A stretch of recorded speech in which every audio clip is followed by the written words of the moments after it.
The Republican Party under Trump has become a tremendous success. Are you going to be able to flip blue states like in New York and in New Jersey? There's a rumor you're going to do a rally in the South Bronx. I think so, yeah. I think I will do that. Then when are you going to do that? I think I'll do one maybe at Madison Square Garden, too. I think we have a chance. New York has changed a lot in the last 2 years.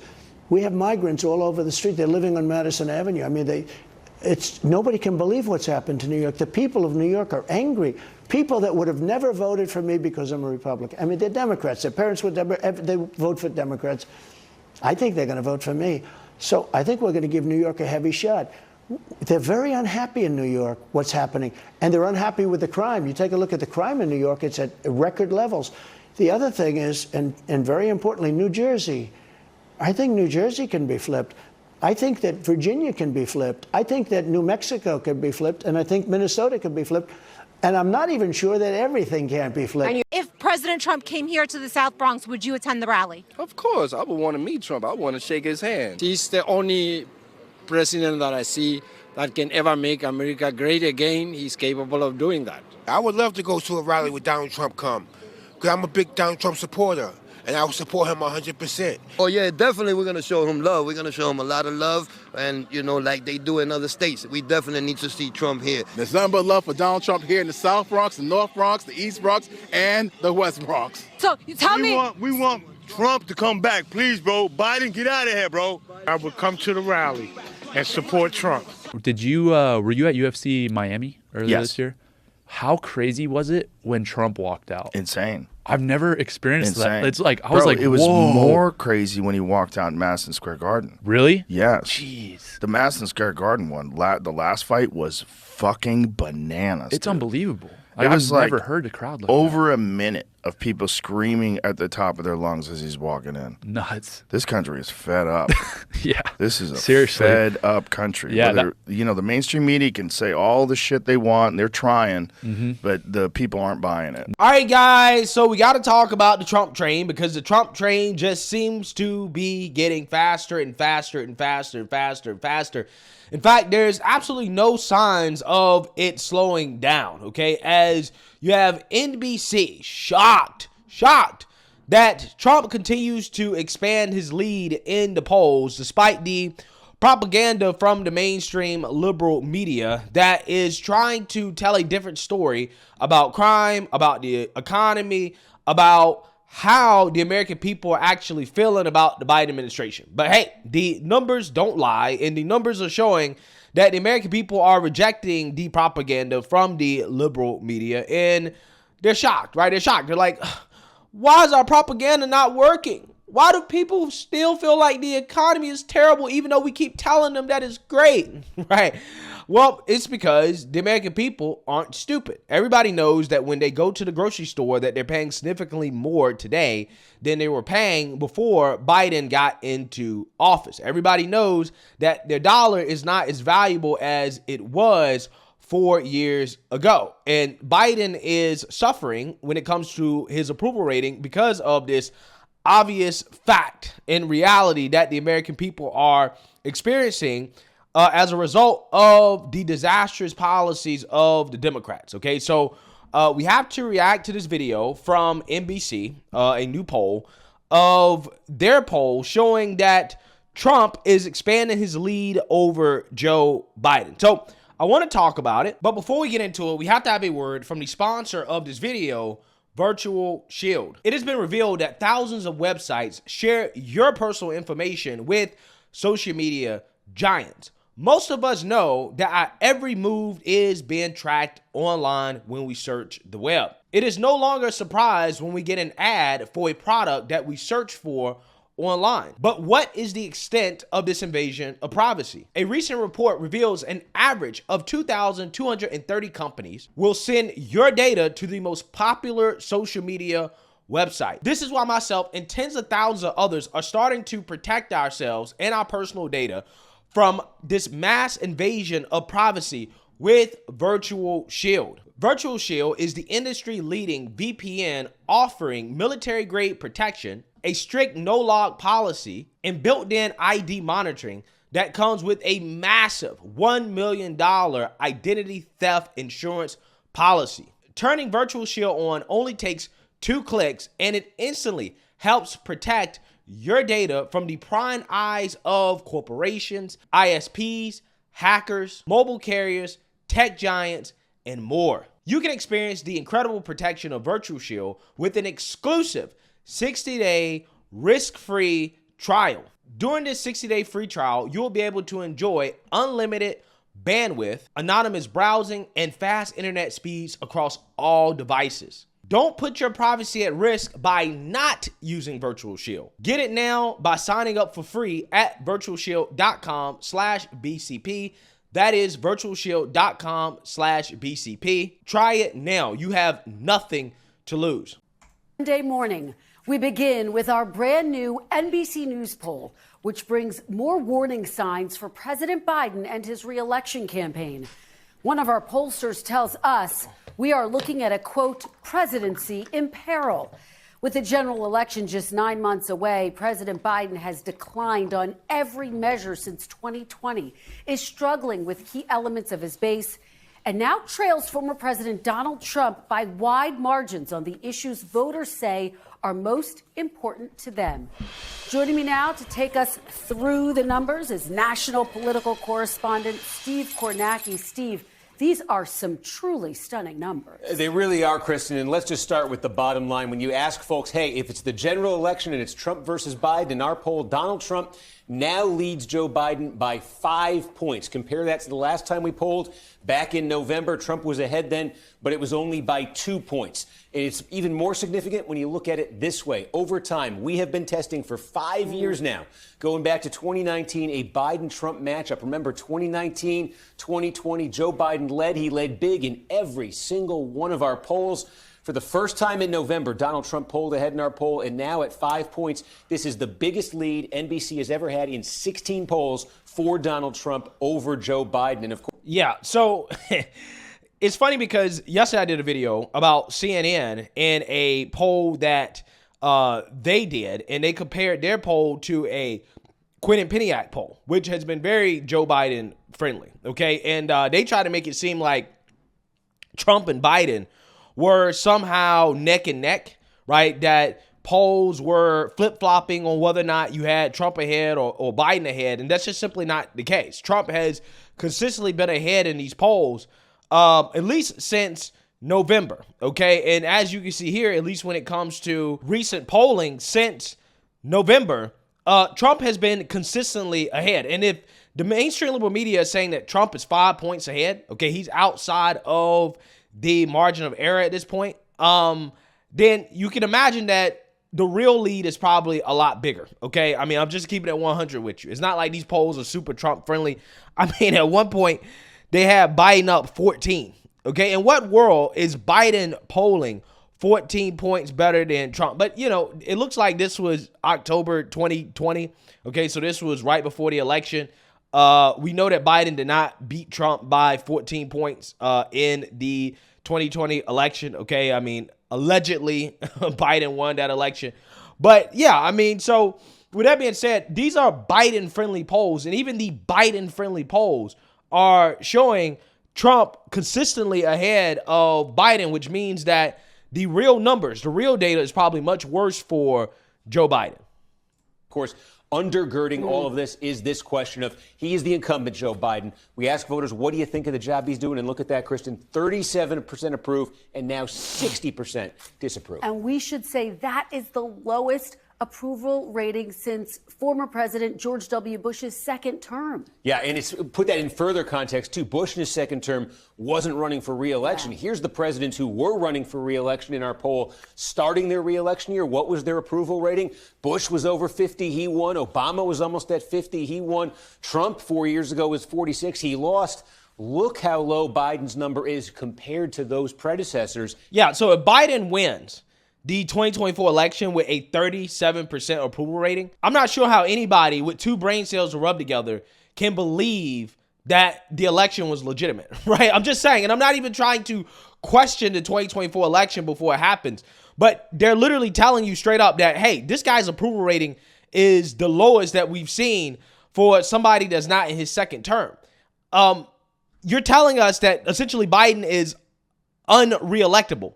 So if he gets reelected with a 37% approval rating, there's something seriously wrong. Okay, I'm going to have a whole lot of questions if Biden goes into the 2024 election with a 37% approval rating in the polls. Okay, something's off, right? Somebody's lying to me, okay? There's some lies here. So we'll see. If this holds, there's no way Biden can win. Absolutely no way. Absolutely no way. I don't think that the Trump derangement vote is going to be as strong as it was in 2020. The only way I could see Biden winning with 37% is if you have the thoughts of America, the 304s, the guarding tools of America come out and vote in droves over the issue of abortion. Because we know, again, it's just unfortunate, but you always have to mention this when you're talking about this, because what I saw in 2022, I will never underestimate that voter block ever again, because I underestimated in 2022 and I was wrong about what would happen in 2022 because I underestimated them. I will never underestimate them again. The only way I see this holding up, Biden actually winning, is if these women who literally don't give a damn about anything else, right? The economy, the border, crime, nothing else, okay? They just come out and vote for Biden because of the abortion issue. That's the only way. And that's why Democrats, the only thing they're campaigning on right now is abortion. That and January 6th. They have absolutely nothing else. Absolutely nothing else. So, you know, it's hard to see Biden winning with numbers this low, but at the same time, we are in a time that is unprecedented when it comes to having a whole voter block, aka single unmarried women who have decided that they're going to be single issue voters and that they're going to vote for Democrats no matter what because of one single issue, no matter how bad the rest of the country is doing. It remains to be seen whether or not that vote is going to be as strong as it was in 2022 post Roe v. Wade being overturned. But if 2023 is any indication, then we gotta be careful, right? Because Biden's approval rating, although it's low, is a bad sign for him. We still have a voting block of individuals who literally vote based off one issue, and they don't care about anything else, which is extremely dangerous, to be quite honest with you. This is one of the reasons why I don't buy into democracy being such a great thing, because we do have a lot of stupid people out there. Even though I don't believe that the country overall is stupid, but there are a lot of stupid people that do vote based off one issue. At this point, their numbers all much bigger than President Biden. It shows you the improvement Biden has to make here in the coming months. The issues that are driving this too, the economy, no surprise, we've been talking about it, but look at that advantage for Trump, 22 points. Wow.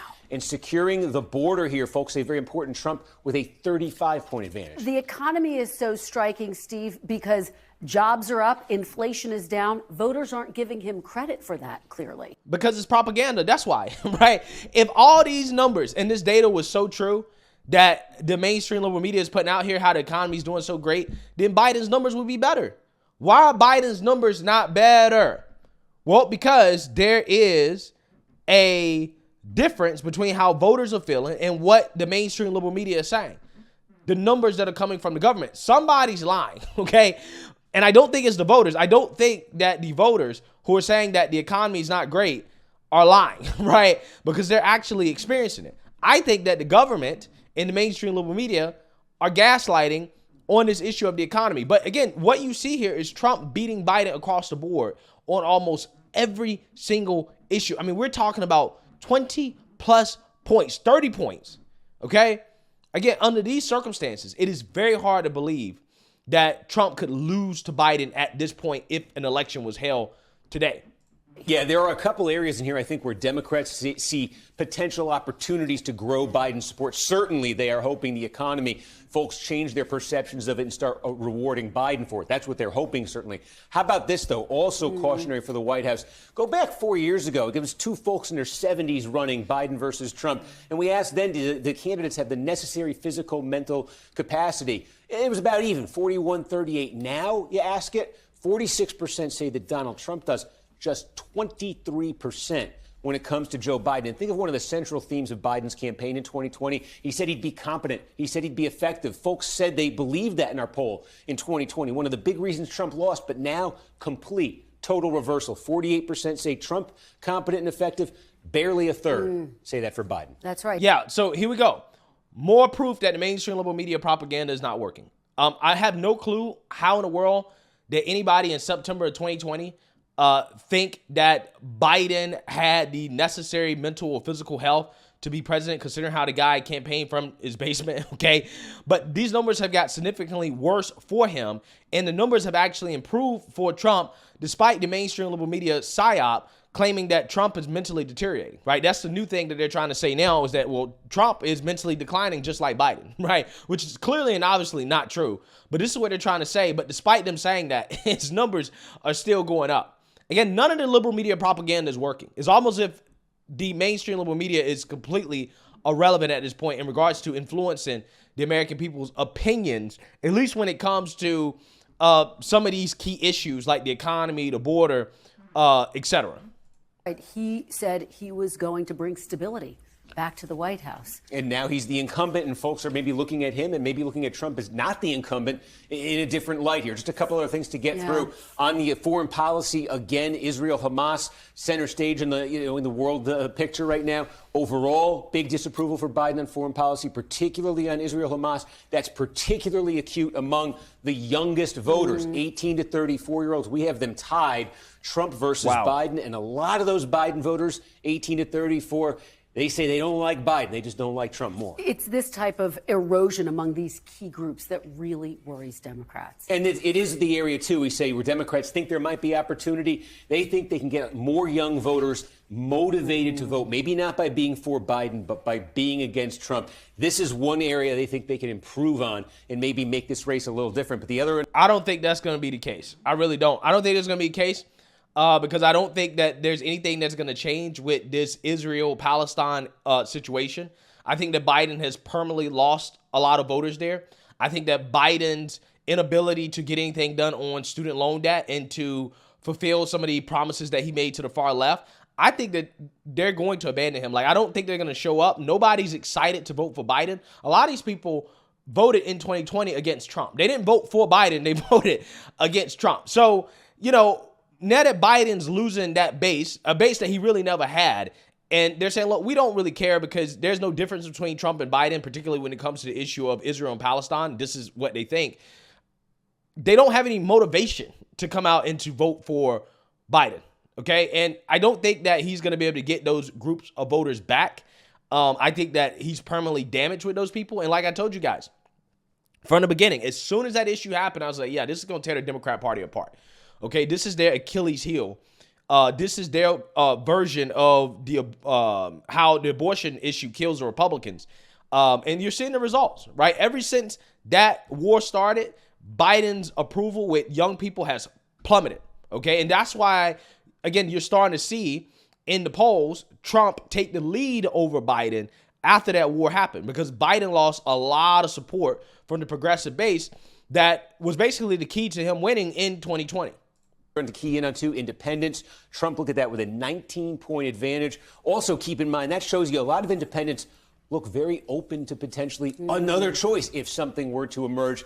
And also, among white voters, Trump with a big lead. Black voters, Biden with a big lead. But want to point this one out, Hispanic voters. Wow. Trump with a 1-point advantage. We've been asking, would those gains he made 4 years ago stick? Our polls suggest they certainly have, and they've maybe... Yeah, so black folks, what are we doing? Right? Black people, what are we doing? Every other group can clearly see what the right choice is, including Hispanics, okay? But black folks still voting for Biden at a 60% clip. Embarrassing. Absolutely embarrassing. This is why. When black people ask themselves, why are we behind? Why is every other group outpacing us? Well, look. Black people don't vote with logic and reasoning, right? They don't vote in their own best interest. They're perpetually stuck voting for Democrats. Again, I mean, it's one thing if it was black people +5 for Biden, right? Okay, that's fine, right? I can see, okay, it's about even split. +60, where every other group in the country is voting for Trump, right? But you have black folks alone voting for Biden +60. Something's wrong, right? That suggests that there's a group of people in this country that are delusional, right? They're just not seeing the world the same way as everybody else. And it's embarrassing. It really is. have, and they've maybe grown. And we did ask this question, Kristen. If one of these cases this year ends in a conviction, a felony conviction for former President Trump, would that change your vote? 45% said that in that scenario, they vote for Biden. 43% for Trump. This is also something the Biden campaign obviously hoping for, although there's a long history in polling of asking folks about hypotheticals and them actually reacting a little differently when it actually happens. A little bit of a game changer, but still incredibly close. Very. Steve Cornett. Yeah, so also on top of that, when it comes to the conviction thing, it looks more and more like Trump's not actually going to get convicted, okay? Because with the Jack Smith trial, President Trump is essentially challenging whether or not the president has full immunity, and that is going to take time to get through for the Supreme Court to take a look at that. That trial can't move forward until that is sorted out. The Fani Willis trial, that is falling apart because she let Nathan throw his hot dog down her hallway. So it looks like that trial is not going to work out before the election. The documents case, the classified documents case, that is caught up as well too. There's not really any indication that Trump is actually going to face any conviction before the election. So again, I think that question is getting more and more and more irrelevant as time moves on, as it seems like the Democrat Party plan is falling apart. So again, this is great news for Trump, man. I mean, Trump is just getting stronger and stronger and stronger. And it really is a fascinating thing to behold, right? You're seeing what I believe really is a great American comeback. So let me know what you guys think. Make sure you like, comment, and subscribe. Most importantly, share a Black conservative perspective. Peace.